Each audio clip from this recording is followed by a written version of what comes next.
Bismillahirrahmanirrahim. Mari ngaji bareng. Ini ngaji untuk jadi orang alim pas sekedar jadi murid.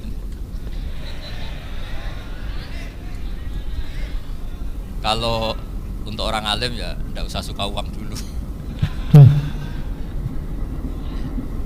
Ini begini ya. Jadi kondisi yang ini jelas. Kondisi yang jenengan alami ini mungkin banyak yang ngaji saya lewat YouTube, sehingga saya berharap konstruksi pikiran ini sama. Nanti saya bantu ya supaya semua kalimat yang sering Anda baca saya bantu supaya Anda tahu maknanya. Yang pertama tentu kita Islam ini berdasar kalimat tauhid. Kalimat tauhid adalah kalimat yang dibawa semua nabi. Lalu makna dari tauhid adalah mengakui tiada Tuhan selain apa? Allah, dan sesungguhnya Muhammad adalah Rasulullah Sallallahu Alaihi Wasallam. Saya nggak biasa pengajian umum, tapi ini spesial karena saya ingin sujud di bumi ateis.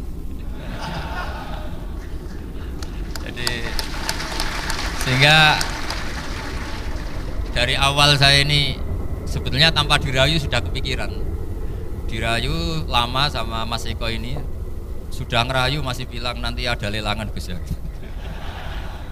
Tapi tadi katanya panitia hasil lelangnya sekitar 60 juta ya. Itu dibangunkan masjid, jangan untuk mes ya. Supaya saya ikut amal lah. Jadi begini ya. Perasaan saya juga seluruh ulama di dunia. Saya ulang lagi, perasaan saya juga seluruh ulama di dunia, bahwa Islam masuk itu macam-macam sebabnya. Dulu kita tahu, kita sebagai warga Indonesia, Islam masuk itu ya dibawa orang yang agak kedonyan, ya kayak jenengan lah kira-kira gitu. Ya kayak mbak-mbak ini, ya agak-agak mata duitan gitu. Karena kita tahu rata-rata ahli sejarah mengatakan Islam di Indonesia dibawa kiai apa pedagang? Pedagang tuh nyari uang apa nyari dakwah kira-kira? Ya semoga Anda mirip-mirip seperti itu. Ya jadi nyari uang karena ada nurani Islam, sehingga tetap saja membawa Islam. Saya tidak tahu Islam Anda ala apa, tidak tahu. Pokoknya mau ngaji ya berarti Islam ala ahli sunnah apa? Wal jamaah. Jadi ini penting saya utarakan bahwa Islam itu agama yang mudah difahami, sehingga dibawa pedagang saja ya kasil gitu. Dibawa orang yang kedonyan kayak jenengan juga kasil gitu. Dibawa orang baik ya kasil, dibawa orang broken juga kasil. Ini penting saya utarakan karena saya ngaji di mana-mana bilang ciri utama kebenaran absolut adalah kebenaran yang bahkan orang nggak benar saja bisa bawa.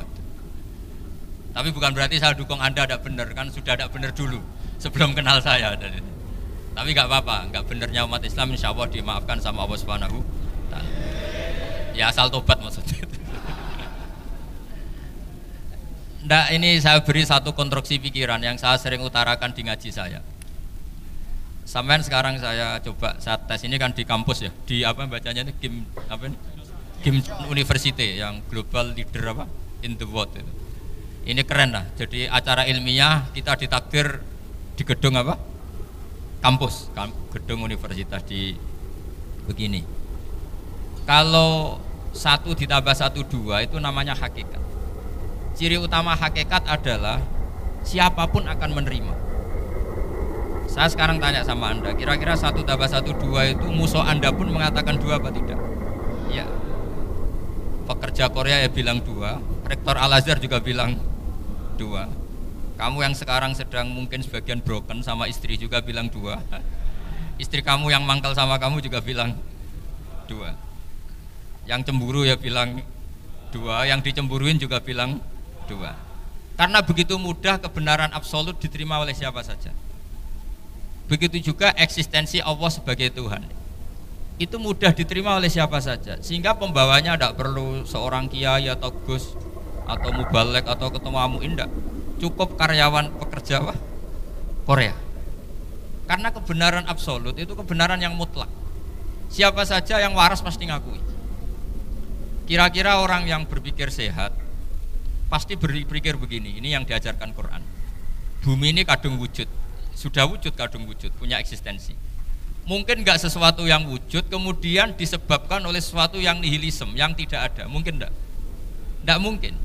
Yang namanya penyebab itu harus sesuatu yang wujud. Di mana-mana penyebab itu harus punya eksistensi. Karena langit dan bumi ini kadung wujud, pasti penyebabnya adalah wujud. Karena wujud penyebab harus bersifat super.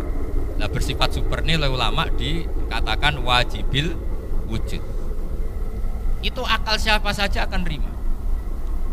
Cuma kemudian setelah nerima itu orang macam-macam cara berpikir. Mungkin orang Jawa dulu bilang itu Sahyang Widi. Kalau orang sini mungkin bilang apa itu? Dewa atau apa ya? Enggak tahu saya itu. Karena itu yang teman sampean, enggak teman saya itu. Tapi yang jelas begini, ini konstruksi ini harus kita jaga. Nanti saya bacakan teks hadis. Kebenaran sejati ciri utamanya adalah ada absolutisme, ada kebenaran mutlak. Ciri utama kebenaran mutlak adalah diakui bahkan oleh siapa saja, termasuk oleh orang fasik. Orang fasik itu orang nggak benar. Misalnya ada imam masjid besar Istiqlal, ditanya 1 tambah 1 bilang apa? 2. Nanti kira-kira yang lonte juga bilang apa? 2. KPK juga bilang koruptornya yang ditangkap 2. Eksistensi Allah sebagai Tuhan ini kebenaran yang absolut. Maka agama ini juga boleh diterima oleh siapa saja, termasuk oleh orang fasik, orang nggak jelas. Ini penting saya utarakan karena sekarang marak kelompok yang mengatakan orang Islam kalau zina menjadi tidak muslim, orang Islam kalau korupsi menjadi tidak muslim, salah sedikit tahlilan jadi kafir, percaya wasilah jadi itu tidak benar seperti itu. Karena kebenaran eksistensi itu kebenaran yang nggak bisa diganggu gugat. Seperti Anda ini kan warga Indonesia, KPK ya warga Indonesia, koruptornya juga warga. Apa setelah dia korupsi lalu tidak warga Indonesia? Tetap warga. Orang yang meyakini kalimat tauhid setelah dia salah apa terus tidak tauhid? Kan tetap ya. Maka dia tetap Ini penting saya utarakan. Kalau seorang warga Indonesia yang koruptor, yang macam-macam saja tetap warga Indonesia, padahal banyak kesalahan. Karena status warga Indonesia adalah status yang permanen. Begitu juga status muslim adalah permanen bagi siapa saja yang melafadzkan la ilaha illallah Muhammadur Rasulullah. Kita tidak bisa mengkafir-kafir. Itu juga yang sering dipesankan dan jadi ciri khas ulama ahli sunnah wal jamaah, tidak mengkafirkan orang Islam meskipun melakukan dosa besar. Soal dia salah nanti masuk neraka ya silakan saja, saya tidak ikut, paham ya? Sampai bisa mencoba, tapi tetap saja dia muslim. Analoginya gampang sekali tadi.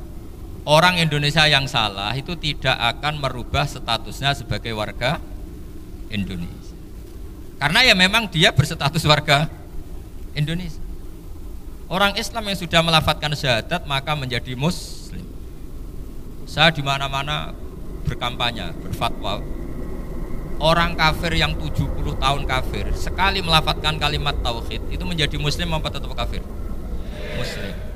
Masa kita yang Islam terus, yang kalimat tahlil la ilaha illallah kemudian menjadi kafir karena kalimat itu? Itu faham aneh apa aneh? Wong yang kafir saja menjadi muslim karena kalimat tauhid, yang Islam menjadi kafir juga karena kalimat. Ini ngajak apa-apaan? Ya ngajak goblok-goblokan kira-kira kan gitu. Ini penting saya utarakan karena ini penting. Nah, setelah kamu yakin tauhid, ciri utama tauhid itu apa? Menstatuskan sesuatu sebagaimana hakikatnya. Misalnya bumi Korea, ini statusnya tetap buminya Allah. Maka dari awal saya husnudzon sekali sama Allah Subhanahu wa taala bahwa suatu saat di bumi mana saja itu ada tahlil. Enggak ngira kan ada ateis di sini, bumi ateis kemudian ada tahlil. Ada sakduna, ada macam-macam. Karena kita ketika sholat, makanya saya tadi janji akan memaknai kalimat-kalimat yang sering Anda baca ketika sholat. Di sholat saat ada itidal ngendikan apa? Rabbana lakal hamdu, ayo dibaca, mil'us samawati wa mil'ul ardi wa mil'u ma syi'ta min syai'im ba'du. Sama maknani secara tradisi pesantren, Rabbana doh pangeran kita, laka iku kaduwe panjenengan alhamdulillah segala puji. Engkau punya segala puji. Mil'us samawati, yang pujian itu memenuhi langit. Tentu langit itu penuh dengan pujian, semua malaikat bertasbih bertahmid. Karena malaikat tidak ada yang kerja di pabrik itu tasbih terus gitu. Nggak ada yang nyari uang, nggak ada yang cari won ya. Apa won ya kalau bahasa. Kalau di sini nggak kiainya aja nyari uang. Terusannya apa? Wamilul ardi, dan pujian itu memenuhi bumi. Korea termasuk bumi Allah apa enggak? Jadi saya sudah menduga suatu saat Korea itu ya penuh dengan pujian. Dan ini betul. Siapa yang ngira kalau di bumi Korea ada yang hafal lagu Sakduna itu? Itu lagu kesayangan guru kita semua, Kiai Haji Maimun Zubair. Gak ada yang ngira. Siapa yang ngira kalau di sini ada ngaji seperti ini? Di Rusia juga sama. Uni Soviet itu negara ateis. Tapi lama-lama pecah karena glasnost itu dan perestroika itu. Kemudian menjadi pecahan-pecahan negara muslim. Ada Uzbekistan, Tajikistan, Ceknya, semuanya menjadi negara apa? Muslim. Karena dari awal lakal hamdu mil'us samawati wa mil'ul ardi, dan pujian itu pasti memenuhi langit juga memenuhi bumi. Kalau Anda baca itu di Indonesia mungkin wajar, di Indonesia banyak acara-acara seperti ini. Tapi kalau di Korea ternyata benar. Dan Anda ini kalian semua termasuk pembuktian benarnya wa mil'ul ardi. Keren kan sampean? Oh keren sekali, bukan sekedar keren sekali. Makanya saya jarang diundang pengajian mau tapi diundang di Korea mau. Tapi saya ada niat datang undangan, memang saya ingin datang. Jadi ya karena itu ini bentuk penghormatan saya. Bentuk penghormatan saya bahwa pada akhirnya benar-benar lakal hamdu mil'us samawati wa mil'ul ardi. Jadi Anda tidak perlu pesimis, dulu Indonesia juga seperti itu. Banyak Buddha, Hindu, semacam ateisme. Kemudian berkatnya para ulama sekarang jadi negara yang mayoritas Muslim. Korea barokahnya orang-orang kedonyan seperti ini banyak Islam itu. Nggak apa-apa, karena sebagian agama Islam, sebagian sejarah ditulis di bawah pedagang-pedagang Gujarat. Kira-kira orang Gujarat ke Indonesia dulu yang namanya pedagang cari apa? Uang. Tapi namanya orang Islam hatinya tetap adanya tauhid. Nyari uang ya tetap sambil dakwah. Kalau yang ke Korea langsung kiai mungkin tidak seramai ini Islam. Karena kalau kiai datang langsung dicurigai jadi misionaris, jadi ribet malah. Tapi kalau sampean nggak ada yang curiga. Namanya pekerja saja nyari uang. Dan itu memang fakta. Cuma kadang ya sadar terus ya bagus lah seperti itu. Nggak apa-apa. Maksud saya ini saya memberi support, memberi tasjek bahwa Allah itu luar biasa. Jadi kalau ingin menyebarkan agamanya macam-macam. Kadang kiai tidak bisa mengislamkan orang, itu anak-anak mahasiswa pacaran itu banyak yang pacarnya itu masuk Islam. Tapi sampean jangan bilang pacaran halal, ya tidak pernah halal. Tapi Allah kalau menghendaki memberi hidayah itu jalannya macam-macam. Ada yang lewat kerja. Coba yang bayangkan ada tahlilan di Korea itu semua kiai tidak pernah bayangkan. Tapi setelah banyak pekerja di sini kemudian mereka insaf atau sedang insaf tidak tahu ini. Sampai kapan insafnya juga tidak tahu. Tapi yang jelas ini hebat. Ini apa? Hebat. Tahu-tahu ya seperti ini. Makanya iman saja Rabbana lakal hamdu mil'us samawati wa mil'ul ardi. Masih ditambahi wa mil'u ma syi'ta min syai'in ba'du. Karena Allah itu zat yang tidak terperikan, zat yang tidak terbatasi. Maka pujian di langit dan bumi ini masih kurang. Masih ada apa saja yang nanti akan dipenuhi oleh pujian kepada Allah Subhanahu wa ta'ala. Wa mil'u ma syi'ta min syai'in ba'du. Dan pujian kepada Engkau ya Allah akan memenuhi semua ruangan yang Engkau kehendaki. Mungkin suatu saat negara-negara yang sekarang yang paling minim Islam itu di Amerika Selatan, kayak di Argentina dan sebagainya, itu nanti suatu saat juga penuh dengan pujian, karena tetap Rabbana lakal hamdu mil'us samawati wa mil'ul ardi wa mil'u ma syi'ta min syai'in ba'du. Saya di Jogja setiap akhir ngaji saya ajarin wiridan. Mungkin wiridan ini tidak asing bagi jenengan karena sering saya baca subhanallah wa bihamdihi adada khalqihi wa ridho nafsihi wa zinata arsyihi wa midada kalimat. Bahwa kita memuji Allah itu adada khalqi, sesuai jumlah makhluk Allah. Semua makhluk Allah meskipun kelihatannya mengecewakan, ini semuanya memuji sama Allah Subhanahu wa taala. Meskipun kadang kita kecewa, kadang kita tidak cocok. Coba barokahnya Anda ini agak-agak kecewa gitu dengan Indonesia karena nggak menyediakan lapangan kerja untuk Anda. Tapi ya nggak kecewa-kecewa amat ya, agak-agak saja. Karena Anda tetap semua mencintai Indonesia. Gara-gara agak-agak kecewa cari negara lain. Akhirnya di Korea, ada yang di Jerman, ada di Inggris. Tapi bawaan pernah ngaji di musola, Islam ini ke bawah. Sehingga karena Islam ini ke bawah, tahu-tahu ada komunitas yang memikirkan Islam. Umumnya orang mikir Islam itu ya bikin masjid. Kalau di Korea unik, nyewa apa? Nyewa gedung untuk masjid. Itu kalau diceritakan di Indonesia aneh. Ini masjid sewaan. Masjid. Tapi kalau di sini lazim, karena kalau beli mahal ya cukup sewa. Saya tidak tahu kalau dalam terminologi agama tempat Anda sujud ini nanti jadi saksi di akhirat. Itu yang permanen apa yang sewaan tidak tahu. Jadi nanti bumi ini tanya, ya saya ya Allah pernah dipakai sujud, tapi setelah 1 tahun nggak kuat menambah lagi. Makanya saya dukung tadi yang ada gerakan masjid apa. Sebenarnya permanen nggak permanen itu tetap bagus, ada sama memaksakan. Yang jelas saya sudah ikut nyumbang ngelelang tadi, dan saya berharap uang itu benar-benar untuk masjid. Kalau untuk takmirnya juga nggak apa-apa, yang penting untuk menghidupi masjid. Saya juga termasuk kiai yang nggak suka kalau hukum itu terlalu fanatik. Misalnya uang ini untuk masjid, kemudian imamnya diterlantarkan karena alasannya ini untuk masjid. Imam kan tidak masjid. Nah, ini kalau imamnya nggak diservis kemudian mutung terus pulang ke Indonesia, ini jadi masalah. Tapi saya juga agak suka kalau ada negara gitu. Betul-betul saya tidak suka yang imamnya itu terlalu diservis. Ini buruk sekali kan. Pernah ada anekdot, ini anekdot tapi nyata. Ada negara yang sangat sehat, Islamnya sangat sehat. Itu imamnya 1 bulan tuh digaji 70 juta. Kira-kira 70 juta dibagi 1 hari berapa? 5 sholat ya? 5 kali 30 berapa? Kira-kira saja 150. Berarti per sholat dapat berapa ya? Kira-kira kan biasa potong gaji kalau berapa kira-kira? Singkat cerita, si kiai dari luar negeri tadi cerita apa Indonesia? Kiainya miskin-miskin, datang ke masjid kan kadang pakai ontel, adzan sendiri, qomat sendiri, sholat sendiri kadang. Itu nasib orang-orang Sragen dan Salatiga sebagian. Itu yang lapor karena mereka gitu. Kalau Rembang insya Allah enggak. Tapi ada semuanya Salatiga, sebagian begitu. Itu yang cerita kiainya, bukan ini bukan hoax. Memang kiainya cerita nasib kiai di Salatiga Gus katanya.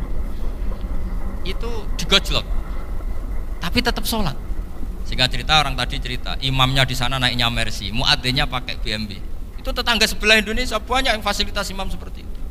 Karena gajinya sampai 70 juta. Setelah dia cerita bangga karena negaranya mengapresiasi imam sholat, sama ke Indonesia dia omongin gini, makanya kamu sholat terus, takut potong gaji ya gitu. Itu kagetnya bukan main dia. Dikira itu satu sifat kelebihan negaranya, ternyata buruk sekali karena imam sholat karena takut potongan gaji. Akhirnya ke Indonesia bangga, alhamdulillah kita sholat tanpa gaji dan tetap sholat. Keren mana yang digaji sama Anda? Ini yang di atas ini banyak calon imam. Nggak keren mana imam yang digaji sama Anda? Keren yang enggak. Tapi kalau pertanyaannya dibalik, keren mana jamaah yang peduli imamnya sama yang nggak peduli? Jadi jawabannya harus tetap seperti itu. Imamnya keren yang ikhlas, tapi jamaahnya keren yang peduli imamnya. Jelas ini ya fatwa saya ya. Gimana? Imamnya baik yang ikhlas, tapi jamaahnya baik yang peduli nasib. Nah, tapi sekali imam dari awal gak ikhlas itu harus di PHK ya. Itu bahaya bagi agama kalau awalnya sudah ada ikhlas. Karena nanti setelah habis subuh terus dihitung, wong setahu saya sholat terus kok kenapa gajinya tinggal segini? Ya setahu saya sholat terus kok gajinya tinggal segini. Terus nanti takmirnya bilang, kemarin duhur Pak Yai tidak ngimamin, kemarin asar tidak ngimamin. Terus dihitung, bisa enggak agama akan berjalan seperti itu? Enggak kan? Ya makanya pertanyaannya tadi, suka atau punya imam ikhlas?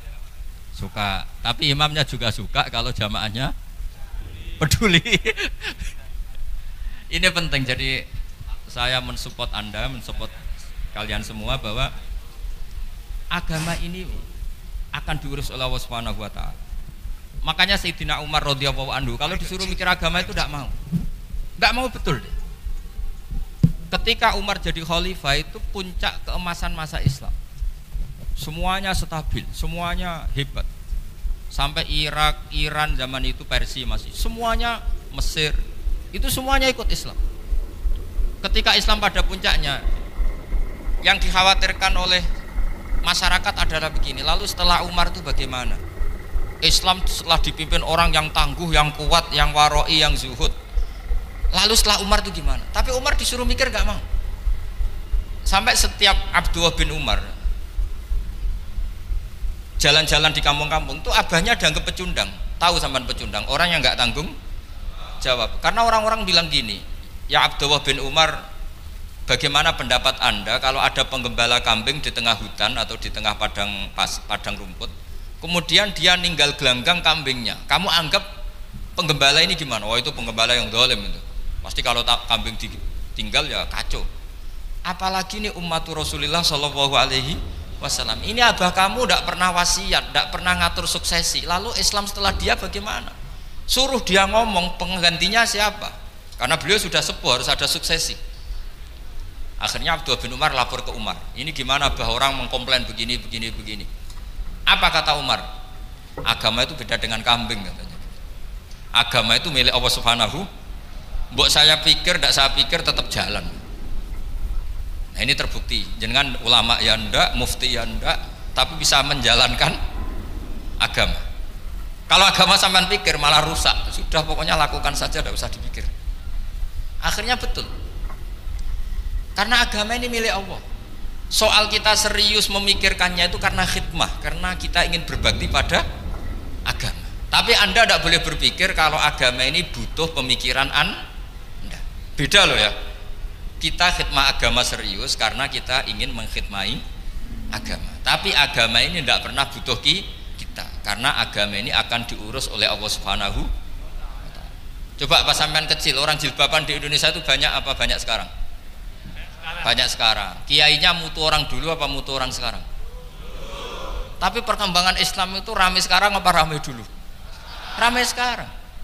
Islam menyebar di seluruh dunia itu zaman Wali Songo, zaman sampean keren mana? Keren sekarang. Kualitas solehnya sampean sama Wali Songo? Wali Songo. Ini betul.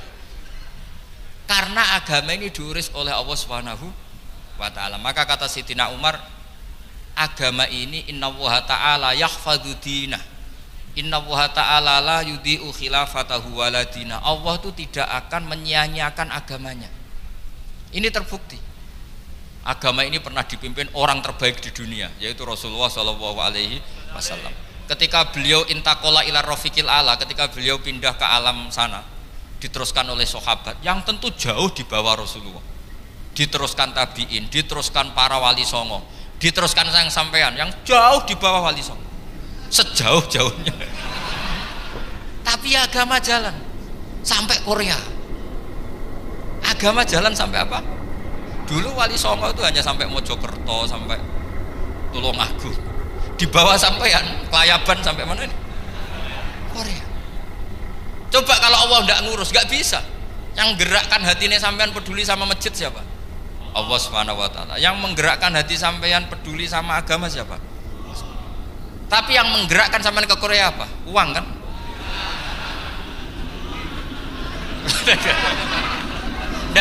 Enggak apa-apa, jujur saja, jujur ya, saja.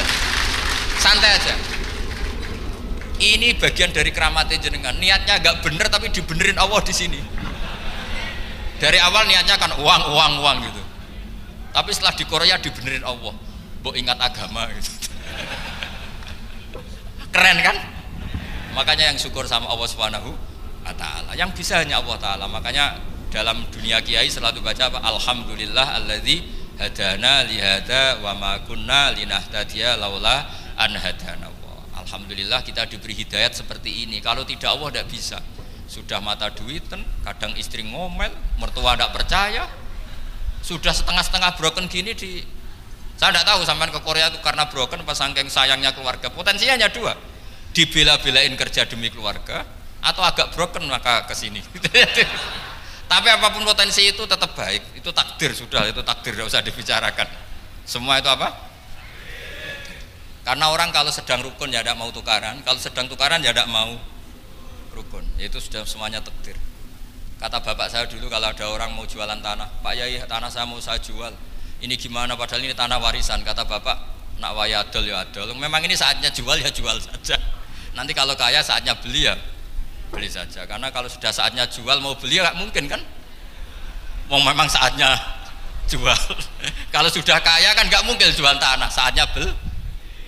Maka semoga masalah di keluarga sampean ya masalah musiman. Maksudnya yang tukarannya ini musiman, yang rukunnya permanen. Jangan tukarannya permanen, rukunnya musiman. Setelah melihat yang lebih cantik, katut babon, nggak tahu saya nggak tahu. Nah ini semoga katut masjid ini bagian dari kafaroh sampean itu. Jadi kafaroh kesalahan-kesalahan di sampean. Ini penting saya utarakan karena agama itu beda. Agama ini diurus oleh Allah Subhanahu. Jadi kita mengerahkan pemikiran itu bukan karena kita akan menyelamatkan agama ini, tidak. Agama ini diselamatkan oleh Allah Subhanahu wa taala. Coba kayak apa Uni Soviet kuatnya itu. Mengkooptasi supaya orang semuanya ateis, semuanya komunis. Itu 100 tahun Uni Soviet begitu. Tapi orang-orang Uzbek, Ceknya, Tajikistan tetap ngajari anak-anaknya tauhid. Itu ada yang cerita itu sampai mengajarkan tauhid itu di bawah tanah, di basement. Tapi Allah menghendaki Rusia itu Uni Soviet jatuh. Ketika jatuh, negara-negara ini langsung menjadi negara Islam, yaitu Uzbek, Tajikistan, Ceknya. Mungkin nggak mereka langsung menjadi negara Islam, andai kan saat menjadi Uni Soviet benar-benar menjadi ateis. Nggak mungkin kan? Karena saat dikooptasi Uni Soviet, akidah mereka tetap tauhid, cuma nggak berani muncul. Artinya apa? Uni Soviet nggak bisa menghabisi Islam. Kurang kerennya Uni Soviet zaman itu, bisa nggak menghabisi Islam? Nggak bisa. Donald Trump dulu termasuk Islamfobia, tapi setelah dia anti-Islam malah orang Amerika demo supaya memperhatikan Islam. Nggak bisa. Makanya Korea pun nggak bisa menghabisi Islam. Kalau sampean menghabisi Islam sendiri bisa, karena terus nggak mau sholat, nggak mau zakat itu sampai. Tapi sampean toh yang Islamnya habis, Islam tetap baik-baik saja. Makanya ini penting saya utarakan supaya kamu pede bahwa agama ini pernah dibawa orang yang pedagang. Ya soal ada sebagian pendakwah yang ikhlas ya banyak, tapi sejarah yang gampang kita lihat adalah Islam itu dibawa oleh apa? Pedagang Gujarat, pedagang India. Nggak apa-apa sejarah itu meskipun sebagian menentang nggak apa-apa, tapi sejarah itu tetap ada. Pasti sebagiannya memang seperti itu, dan itu tidak masalah. Saya ulang lagi, itu tidak masalah. Coba dulu pemain bola kalau di Inggris itu kalau mau sholat susahnya bukan main. Apalagi kalau mau puasa. Kalau di sini kerja puasa katanya mati lu kalau apa? Puasa. Kalau mau sholat katanya dicari mana ini berhalanya kok. Kata orang-orang ateis kan gitu, dicarikan patungnya. Kali ini sholat kok gak ada patungnya, ini gimana ini? Ya ngalamin gitu. Tapi Allah Maha Kuasa. Banyak investor mana itu Dubai atau Qatar yang tertarik investasi di dunia bola. Kayak Sulaiman Al-Fahim makanya beli Manchester City. Itu sekarang pelatihnya negara orang sholat gak berani, bahkan di tengah stadion dibangunkan masjid. Kalau sampai daftar jadi muadzin bisa. Apa nyanyi sakduna di sana juga bisa. Dulu Aljazair bencinya bukan main. Apa Perancis sama orang Islam itu bencinya bukan main.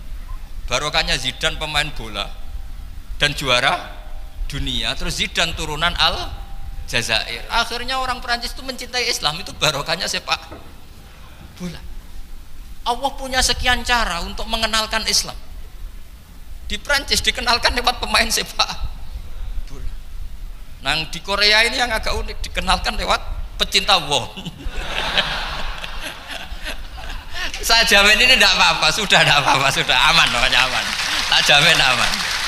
Pokoknya alhamdulillahilladzi hadana lihadza wa ma kunna linahtadiya laula an hadana. Karena agama ini dibawa oleh Allah Subhanahu wa taala, yang menjaga juga Allah Subhanahu wa taala. Sama tidak usah khawatir. Kalau ada kelompok tertentu yang mengkhawatirkan Islam, sekarang Islam bahaya gini-gini, itu kurang roja, itu kurang optimis. Harapannya sama Allah tipis, harus ngaji lagi. Agama ini limangka nayarjuwa hawal yaumal akhir. Agama ini bagi yang terus-menerus berpengharapan kepada Allah Subhanahu wa taala. Agama ini limangka nayarjuwa, coba bahasa Arabnya roja, yarju rojaan, maknanya harapan. Jadi agama ini bagi yang selalu berpengharapan, bukan yang pesimis, bukan yang hati kecil, apalagi yang tukang putus asa. Coba agama ini begitu luar biasa dibawa orang yang macam-macam. Tadi di Perancis dibawa oleh pemain apa? Bola. Ada masjid di Inggris itu ya dibawa mahasiswa itu yang dulu sebagian yang nggak pernah ngaji, setelah di Inggris bikin komunitas pengajian. Di Korea dibawa tadi pecinta apa? Tapi lama-lama cinta Tuhan. Karena ya memang sebenarnya sudah cinta Tuhan. Cuma ya cara cinta ini nunggu punya uang Ya sudah, alhamdulillah seperti ini sudah luar biasa sudah. Insya Allah diterima oleh Allah Subhanahu wa taala. Saya selalu berharap semoga ini tetap satu bukti bahwa Allah itu harus kita sembah di mana-mana. Karena tadi Allah akan selalu Rabbana lakal hamdu mil'us samawati wa mil'ul ardi wa mil'u ma syi'ta min syai'in ba'du. Bahwa pujian kepada Allah akan selalu memenuhi langit dan memenuhi bumi. Bumi Korea termasuk buminya Allah. Makanya pegangan yang saya minta sama pengurus untuk di-share adalah dawuh Rasulullah sallallahu alaihi wasallam. Mungkin nanti panitia harus mengeser itu. Ini Musnad Ahmad, riwayat dari Imam Ahmad, al-bilad biladullah. Sudah punya? Nanti di-share ya yang itu. Al-biladu biladullah, bahwa negara hakikatnya adalah negara Allah. Wal ibad ibadullah, semua hamba hakikatnya adalah hamba. Di hadis itu fahaitsuma asabta khairan faakim. Kapan saja kamu menemukan kebaikan di tempat Anda berdomisili, faakim, kamu tidak apa-apa di sini. Kamu di sini dapat uang, dapat masjid, dapat sewa masjid. Tidak tahu sewa apa permanen, pokoknya itu bagus gitu aja. Buminya dirayu. Bumi meskipun ini nggak permanen, tapi tetap jadi saksi loh ya. Harus ada kompromi ini. Karena kalau dengar orang Indonesia jadi aneh, masjid kok nyewoi. Tapi aneh di Indonesia, ada aneh di sini. Sampean tenang saja. Tentu malaikat pencatat di sini juga sudah tahu kalau sebagian masjid itu sewaan. Jadi ya ada eskal amat lah, sudah nggak janggal amat karena kondisional Jadi saya nanti minta panitia supaya mengeser tadi hadis riwayat siapa, Imam Ahmad bin Hambal, yang diriwayatkan oleh salah satu minal asyrah al mubasysyirina bil jannah, yaitu Zubair bin Awam. Nabi ngendikan al biladu biladullah, negara mana saja adalah negara Allah. Wal ibad ibadullah, semua hamba adalah hambanya Allah. Fa haitsuma asabta khairan, di mana saja kamu mendapatkan kebaikan, fa'akim, kamu tidak apa-apa berdomisili di situ.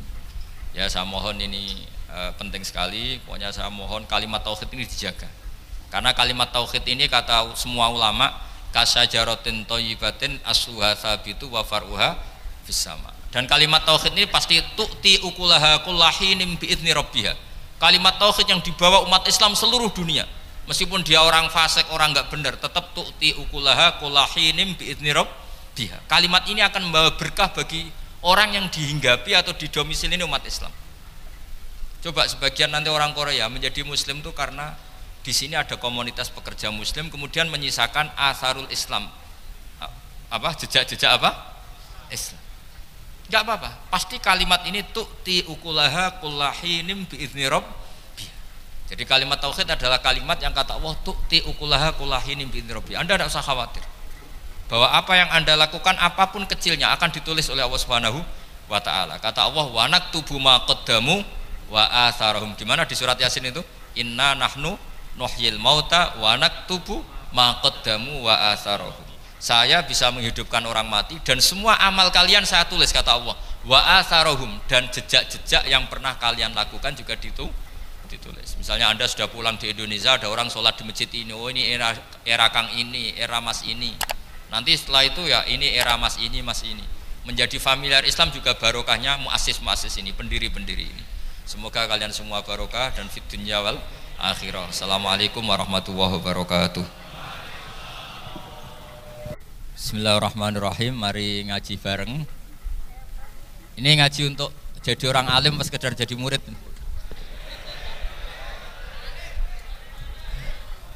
Kalau untuk orang alim ya tidak usah suka uang dulu. Ini begini ya. Jadi kondisi yang ini jelas. Kondisi yang jenengan alami ini mungkin banyak yang ngaji saya lewat YouTube. Sehingga saya berharap konstruksi pikiran ini sama. Nanti saya bantu ya supaya semua kalimat yang sering Anda baca, saya bantu supaya Anda tahu maknanya. Yang pertama tentu kita Islam ini berdasar kalimat tauhid. Kalimat tauhid adalah kalimat yang dibawa semua nabi. Lalu makna dari tauhid adalah mengakui tiada Tuhan selain apa? Allah, dan sesungguhnya Muhammad adalah Rasulullah SAW. Saya nggak biasa pengajian umum, tapi ini spesial karena saya ingin sujud di bumi ateis. Jadi sehingga dari awal saya ini sebetulnya tanpa dirayu sudah kepikiran. Dirayu lama sama Mas Eko ini, sudah ngerayu masih bilang nanti ada lelangan Gus ya. Tapi tadi katanya panitia hasil lelangnya sekitar 60 juta ya.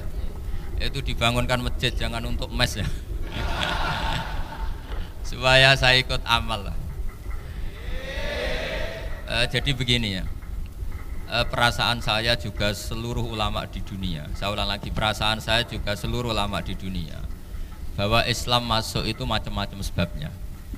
Dulu kita tahu, kita sebagai warga Indonesia, Islam masuk itu ya dibawa orang yang agak kedonyan, ya kayak jenengan lah kira-kira gitu. Ya kayak mbak-mbak ini, ya agak-agak mata duitan gitu. Karena kita tahu rata-rata ahli sejarah mengatakan Islam di Indonesia dibawa kiai apa pedagang? Pedagang tuh nyari uang apa nyari dakwah kira-kira? Ya semoga Anda mirip-mirip seperti itu. Ya jadi nyari uang karena ada nurani Islam, sehingga tetap saja membawa Islam. Saya tidak tahu Islam Anda ala apa, tidak tahu, pokoknya mau ngaji ya berarti Islam ala ahli sunnah apa? Wal jamaah. Jadi ini penting saya utarakan bahwa Islam itu agama yang mudah difahami, sehingga dibawa pedagang saja ya kasil gitu. Dibawa orang yang kedonyan kayak jenengan juga kasil gitu. Dibawa orang baik ya kasil, dibawa orang broken juga kasil. Ini penting saya utarakan karena saya ngaji di mana-mana bilang ciri utama kebenaran absolut adalah kebenaran yang bahkan orang nggak benar saja bisa bawa.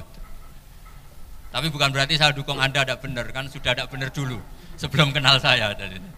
Tapi nggak apa-apa, nggak benernya umat Islam insya Allah dimaafkan sama Allah Subhanahu Ta'ala. Ya asal tobat maksudnya. Nggak, ini saya beri satu konstruksi pikiran yang saya sering utarakan di ngaji saya. Sampai sekarang saya coba saya tes, ini kan di kampus ya, di apa bacanya ini GIM University yang global leader apa in the world itu. Ini keren lah, jadi acara ilmiah kita ditakdir di gedung apa? Kampus, gedung universitas di begini. Kalau 1 ditambah 1 2 itu namanya hakikat. Ciri utama hakikat adalah siapapun akan menerima. Saya sekarang tanya sama Anda, kira-kira 1 tambah 1 2 itu musuh Anda pun mengatakan 2 apa tidak? Ya. Pekerja Korea ya bilang 2, rektor Al-Azhar juga bilang 2. Kamu yang sekarang sedang mungkin sebagian broken sama istri juga bilang 2. Istri kamu yang mangkal sama kamu juga bilang 2. Yang cemburu ya bilang 2, yang dicemburuin juga bilang 2. Karena begitu mudah kebenaran absolut diterima oleh siapa saja. Begitu juga eksistensi Allah sebagai Tuhan. Itu mudah diterima oleh siapa saja. Sehingga pembawanya tidak perlu seorang kiai atau gus atau mubalek atau ketua MUI, enggak. Cukup karyawan pekerja Korea. Karena kebenaran absolut itu kebenaran yang mutlak. Siapa saja yang waras pasti ngakui. Kira-kira orang yang berpikir sehat pasti berpikir begini, ini yang diajarkan Quran. Bumi ini kadung wujud, sudah wujud kadung wujud, punya eksistensi. Mungkin enggak sesuatu yang wujud kemudian disebabkan oleh sesuatu yang nihilisme, yang tidak ada, mungkin enggak? Enggak mungkin. Yang namanya penyebab itu harus sesuatu yang wujud. Di mana-mana penyebab itu harus punya eksistensi. Karena langit dan bumi ini kadung wujud, pasti penyebabnya adalah wujud. Karena wujud penyebab harus bersifat super. Nah, bersifat super ini oleh ulama dikatakan wajibil wujud.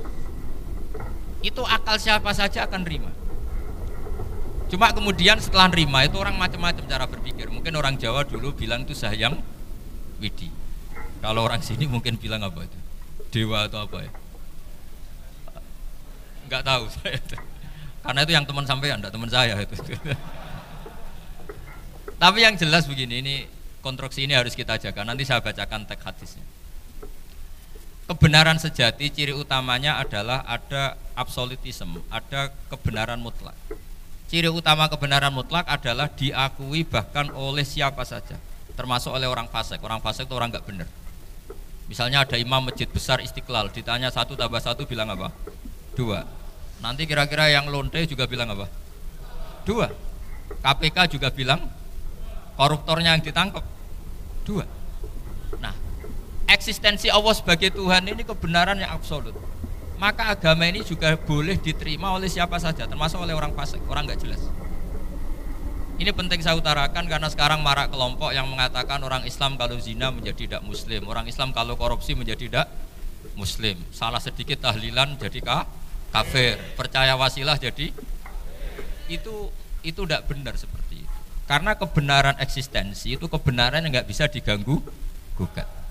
Seperti Anda ini kan warga Indonesia, KPK ya warga Indonesia, koruptornya juga warga.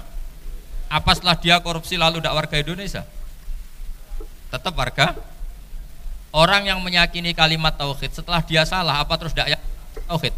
Kan tetap ya. Maka dia tetap Islam. Ini penting saya utarakan. Kalau seorang warga Indonesia yang koruptor, yang macam-macam saja tetap warga Indonesia, padahal banyak kesalahan. Karena status warga Indonesia adalah status yang permanen. Begitu juga status Muslim adalah permanen bagi siapa saja yang melafadzkan La ilaha illallah Muhammadur Rasulullah. Kita tidak bisa mengkafir-kafir. Itu juga yang sering dipesankan dan jadi ciri khas ulama ahli sunnah wal jamaah, tidak mengkafirkan orang Islam meskipun melakukan dosa besar. Soal dia salah nanti masuk neraka ya silakan saja, saya ada ikut, paham ya, sampai bisa mencoba. Tapi tetap saja dia muslim. Analoginya gampang sekali tadi. Orang Indonesia yang salah itu tidak akan merubah statusnya sebagai warga Indonesia. Karena ya memang dia berstatus warga Indonesia. Orang Islam yang sudah melafadzkan syahadat maka menjadi muslim. Saya di mana-mana berkampanye, berfatwa. Orang kafir yang 70 tahun kafir, sekali melafadzkan kalimat tauhid itu menjadi muslim apa tetap kafir? Muslim. Masa kita yang Islam terus, yang kalimat tahlil la ilaha illallah kemudian menjadi kafir karena kalimat itu? Itu faham aneh apa aneh? Wong yang kafir saja menjadi muslim karena kalimat tauhid, yang Islam menjadi kafir juga karena kalimat. Ini ngajak apa-apaan? Ya ngajak goblok-goblokan kira-kira kan gitu. Ini penting saya utarakan karena ini penting. Nah, setelah kamu yakin tauhid, ciri utama tauhid itu apa? Menstatuskan sesuatu sebagaimana hakikatnya. Misalnya bumi Korea, ini statusnya tetap buminya Allah. Maka dari awal saya husnudzon sekali sama Allah Subhanahu wa taala bahwa suatu saat di bumi mana saja itu ada tahlil. Enggak ngira kan ada ateis di sini, bumi ateis kemudian ada tahlil, ada sakduna, ada macam-macam. Karena kita ketika sholat, makanya saya tadi janji akan memaknai kalimat-kalimat yang sering Anda baca ketika sholat. Di sholat saat ada i'tidal ngendikan apa? Rabbana lakal hamdu, ayo dibaca, mil'us samawati wa mil'ul ardi wa mil'u ma syi'ta min syai'im ba'du. Sama nani secara tradisi pesantren, Rabbana do pangeran kita, laka iku kaduwe panjenengan alhamdulillah segala puji. Engkau punya segala puji. Mil'us samawati, yang pujian itu memenuhi langit. Tentu langit itu penuh dengan pujian, semua malaikat bertasbih, bertahmid. Karena malaikat tidak ada yang kerja di pabrik itu tasbih terus gitu. Nggak ada yang nyari uang, nggak ada yang cari won ya. Apa won ya kalau bahasa? Kalau di sini nggak kiainya aja nyari uang. Terusannya apa? Wamilul ardi, dan pujian itu memenuhi bumi. Korea termasuk bumi Allah apa enggak? Jadi saya sudah menduga suatu saat Korea itu ya penuh dengan pujian. Dan ini betul. Siapa yang ngira kalau di bumi Korea ada yang hafal lagu Sakduna itu? Itu lagu kesayangan guru kita semua, Kiai Haji Maimun Zubair. Gak ada yang ngira. Siapa yang ngira kalau di sini ada ngaji seperti ini? Di Rusia juga sama. Uni Soviet itu negara ateis. Tapi lama-lama pecah karena Glasnost itu dan Perestroika itu. Kemudian menjadi pecahan-pecahan negara muslim. Ada Uzbekistan, Tajikistan, Ceknya, semuanya menjadi negara apa? Muslim. Karena dari awal lakal hamdu mil'us samawati wa mil'ul ardi, dan pujian itu pasti memenuhi langit juga memenuhi bumi. Kalau Anda baca itu di Indonesia mungkin wajar, di Indonesia banyak acara-acara seperti ini. Tapi kalau di Korea ternyata benar. Dan Anda ini kalian semua termasuk pembuktian benarnya wa mil'ul ardi. Keren kan sampean? Oh keren sekali, bukan sekedar keren, keren sekali. Makanya saya jarang diundang pengajian mau tapi dia undang di Korea mau. Tapi saya tidak niat datang undangan, memang saya ingin datang. Jadi ya karena itu ini bentuk penghormatan saya. Bentuk penghormatan saya bahwa pada akhirnya benar-benar lakal hamdu mil'us samawati wa mil'ul ardi. Jadi Anda tidak perlu pesimis, dulu Indonesia juga seperti itu. Banyak Buddha, Hindu, semacam ateisme. Kemudian berkatnya para ulama sekarang jadi negara yang mayoritas muslim. Korea barokahnya orang-orang kedonyan seperti ini banyak Islam itu. Enggak apa-apa. Karena sebagian agama Islam, sebagian sejarah ditulis di bawah pedagang-pedagang Gujarat. Kira-kira orang Gujarat ke Indonesia dulu yang namanya pedagang cari apa? Uang. Tapi namanya orang Islam hatinya tetap adanya tauhid. Nyari uang ya tetap sambil dakwah. Kalau yang ke Korea langsung kiai mungkin tidak seramai ini Islam. Karena kalau kiai datang langsung dicurigai jadi misionaris, jadi ribet malah. Tapi kalau sampean nggak ada yang curiga. Namanya pekerja saja nyari uang. Dan itu memang fakta. Cuma kadang ya sadar terus ya bagus lah seperti itu. Nggak apa-apa. Maksud saya ini saya memberi support, memberi tasjek bahwa Allah itu luar biasa. Jadi kalau ingin menyebarkan agamanya macam-macam. Kadang kiai tidak bisa mengislamkan orang, itu anak-anak mahasiswa pacaran itu banyak yang pacarnya itu masuk Islam. Tapi sampean jangan bilang pacaran halal, ya tidak pernah halal. Tapi Allah kalau menghendaki memberi hidayah itu jalannya macam-macam. Ada yang lewat kerja, coba yang bayangkan ada tahlilan di Korea itu semua kiai tidak pernah bayangkan. Tapi setelah banyak pekerja di sini kemudian mereka insaf atau sedang insaf tidak tahu ini. Sampai kapan insafnya juga tidak tahu. Tapi yang jelas ini hebat. Ini apa? Hebat. Tahu-tahu ya seperti ini. Makanya iman saja Rabbana lakal hamdu mil'us samawati wa mil'ul ardi. Masih ditambahi wa mil'u ma syi'ta min syai'in ba'du. Karena Allah itu zat yang tidak terperikan, zat yang tidak terbatasi. Maka pujian di langit dan bumi ini masih kurang. Masih ada apa saja yang nanti akan dipenuhi oleh pujian kepada Allah Subhanahu wa ta'ala. Wa mil'u ma syi'ta min syai'in ba'du. Dan pujian kepada Engkau ya Allah akan memenuhi semua ruangan yang Engkau kehendaki. Mungkin suatu saat negara-negara yang sekarang yang paling minim Islam itu di Amerika Selatan, kayak di Argentina dan sebagainya, itu nanti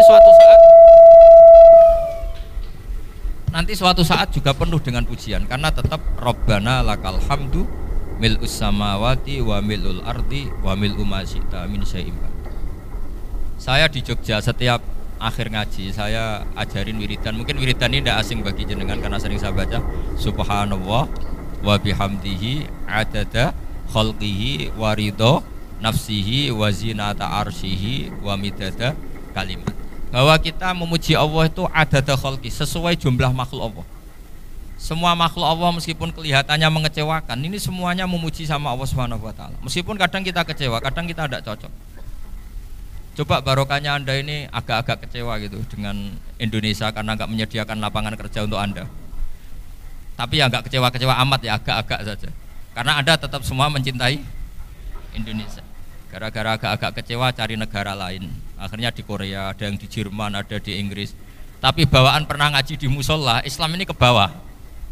Sehingga karena Islam ini ke bawah, tahu-tahu ada komunitas yang memikirkan Islam. Umumnya orang mikir Islam itu ya bikin masjid. Kalau di Korea unik, nyewa apa? Nyewa gedung untuk masjid. Itu kalau diceritakan di Indonesia aneh. Ini masjid sewaan. Masjid. Tapi kalau di sini lazim karena kalau beli mahal ya cukup sewa. Saya tidak tahu kalau dalam terminologi agama tempat Anda sujud ini nanti jadi saksi di akhirat. Itu yang permanen apa yang sewaan tidak tahu. Jadi nanti bumi ini tanya, ya saya ya Allah pernah dipakai sujud, tapi setelah 1 tahun nggak kuat menambah lagi. Makanya saya dukung tadi yang ada gerakan masjid apa. Sebenarnya permanen nggak permanen itu tetap bagus, ada usah memaksakan. Yang jelas saya sudah ikut nyumbang lelang tadi, dan saya berharap uang itu benar-benar untuk masjid. Kalau untuk takmirnya juga nggak apa-apa, yang penting untuk menghidupi masjid. Saya juga termasuk kiai yang nggak suka kalau hukum itu terlalu fanatik. Misalnya uang ini untuk masjid, kemudian imamnya diterlantarkan karena alasannya ini untuk masjid. Imam kan nggak masjid. Nah ini kalau imamnya nggak diservis kemudian mutung terus pulang ke Indonesia, ini jadi masalah. Tapi saya juga agak suka kalau ada negara gitu. Betul-betul saya tidak suka yang imamnya itu terlalu diservis. Ini buruk sekali kan. Pernah ada anekdot, ini anekdot tapi nyata. Ada negara yang sangat sehat, Islamnya sangat sehat. Itu imamnya 1 bulan tuh digaji 70 juta. Kira-kira 70 juta dibagi 1 hari berapa? 5 sholat ya? 5 kali 30 berapa? Kira-kira saja 150. Berarti per sholat dapat berapa ya? Kira-kira kan biasa potong gaji kalau berapa kira-kira? Singkat cerita, si kiai dari luar negeri tadi cerita apa Indonesia? Kiainya miskin-miskin, datang ke masjid kan kadang pakai ontel, adzan sendiri, qomat sendiri, sholat sendiri kadang. Itu nasib orang-orang Sragen dan Salatiga sebagian. Itu yang lapor karena mereka itu. Kalau Rembang insya Allah enggak. Tapi ada semuanya Salatiga, sebagian begitu. Itu yang cerita kiainya, bukan bukan hoax, memang kiainya cerita. Nasib kiai di Salatiga Gus katanya gitu. Itu digojlok. Tapi tetap sholat. Sehingga cerita orang tadi cerita, imamnya di sana naiknya Mercy, muadzinnya pakai BMW. Itu tetangga sebelah Indonesia banyak yang fasilitas imam seperti itu. Karena gajinya sampai 70 juta. Setelah dia cerita bangga karena negaranya mengapresiasi imam sholat, sama kiai Indonesia dia omongin gini, makanya kamu sholat terus, takut potong gaji ya gitu. Itu kagetnya bukan main dia. Dikira itu satu sifat kelebihan negaranya, ternyata buruk sekali karena imam sholat karena takut potongan gaji. Akhirnya ke Indonesia bangga, alhamdulillah kita sholat tanpa gaji gitu. Dan tetap sholat. Keren mana yang digaji sama Anda? Ini yang di atas ini banyak calon imam. Nggak keren mana imam yang digaji sama Anda? Keren yang enggak. Tapi kalau pertanyaannya dibalik, keren mana jamaah yang peduli imamnya sama yang nggak peduli? Jadi jawabannya harus tetap seperti itu. Imamnya keren yang ikhlas, tapi jamaahnya keren yang peduli imamnya. Jelas ini ya fatwa saya ya. Gimana? Imamnya baik yang ikhlas, tapi jamaahnya baik yang peduli nasib. Nah, tapi sekali imam dari awal gak ikhlas itu harus di PHK ya. Itu bahaya bagi agama kalau awalnya sudah ada ikhlas. Karena nanti setelah habis subuh terus dihitung, wong setahu saya sholat terus kok kenapa gajinya tinggal segini? Ya setahu saya sholat terus kok gajinya tinggal segini. Terus nanti takmirnya bilang, kemarin duhur Pak Yai tidak ngimamin, kemarin asar tidak ngimamin. Terus dihitung, bisa enggak agama akan berjalan seperti itu? Enggak kan? Ya makanya pertanyaannya tadi, suka atau punya imam ikhlas? Suka, tapi imamnya juga suka kalau jamaahnya peduli. Ini penting, jadi saya mensupport Anda, mensupport kalian semua bahwa agama ini akan diurus oleh Allah Subhanahu wa taala. Makanya Sayyidina Umar radhiyallahu anhu kalau disuruh mikir agama itu tidak mau. Enggak mau betul. Ketika Umar jadi khalifah itu puncak keemasan masa Islam. Semuanya stabil, semuanya hebat. Sampai Irak, Iran zaman itu Persia masih, semuanya Mesir, itu semuanya ikut Islam. Ketika Islam pada puncaknya, yang dikhawatirkan oleh masyarakat adalah begini, lalu setelah Umar itu bagaimana? Islam setelah dipimpin orang yang tangguh, yang kuat, yang waroi, yang zuhud. Lalu setelah Umar itu gimana? Tapi Umar disuruh mikir gak mau. Sampai setiap Abdullah bin Umar jalan-jalan di kampung-kampung itu abahnya dianggap pecundang. Tahu sampean pecundang? Orang yang nggak tanggung jawab. Karena orang-orang bilang gini, ya Abdullah bin Umar, bagaimana pendapat Anda kalau ada penggembala kambing di tengah hutan atau di tengah padang rumput, kemudian dia ninggal gelanggang kambingnya, kamu anggap penggembala ini gimana? Oh itu penggembala yang dolim itu. Pasti kalau kambing ditinggal ya kacau. Apalagi ini umatur Rasulullah Shallallahu Alaihi Wasallam. Ini abah kamu tidak pernah wasiat, tidak pernah ngatur suksesi. Lalu Islam setelah dia bagaimana? Suruh dia ngomong penggantinya siapa? Karena beliau sudah sepuh, harus ada suksesi. Akhirnya Abdullah bin Umar lapor ke Umar. Ini gimana abah, orang mengkomplain begini. Apa kata Umar? Agama itu beda dengan kambing katanya. Agama itu milik Allah Subhanahu. Mbok saya pikir, tidak saya pikir tetap jalan. Nah ini terbukti, jangan ulama ya ndak, mufti ya ndak, tapi bisa menjalankan agama. Kalau agama sampean pikir malah rusak, sudah pokoknya lakukan saja, tidak usah dipikir. Akhirnya betul, karena agama ini milik Allah. Soal kita serius memikirkannya itu karena khidmah, karena kita ingin berbakti pada agama. Tapi Anda tidak boleh berpikir kalau agama ini butuh pemikiran Anda. Beda loh ya. Kita khidmah agama serius karena kita ingin mengkhidmai agama. Tapi agama ini tidak pernah butuh kita, karena agama ini akan diurus oleh Allah Subhanahu wa Ta'ala. Coba pas sampean kecil, orang jilbaban di Indonesia itu banyak apa banyak sekarang? Banyak sekarang. Kiainya mutu orang dulu apa mutu orang sekarang? Tapi perkembangan Islam itu ramai sekarang apa ramai dulu? Ramai sekarang. Islam menyebar di seluruh dunia itu zaman Wali Songo, zaman sampean keren mana? Keren sekarang. Kualitas solehnya sampean sama Wali Songo? Wali Songo. Ini betul. Karena agama ini diurus oleh Allah Subhanahu wa Ta'ala. Maka kata Sayyidina Umar, agama ini innallaha ta'ala yahfadzu dinah. Innallaha ta'ala la yudhi'u khilafatahu waladina. Allah itu tidak akan menyia-nyiakan agamanya. Ini terbukti. Agama ini pernah dipimpin orang terbaik di dunia, yaitu Rasulullah Shallallahu Alaihi Wasallam. Ketika beliau intakola ila rofiqil ala, ketika beliau pindah ke alam sana, diteruskan oleh sahabat yang tentu jauh di bawah Rasulullah.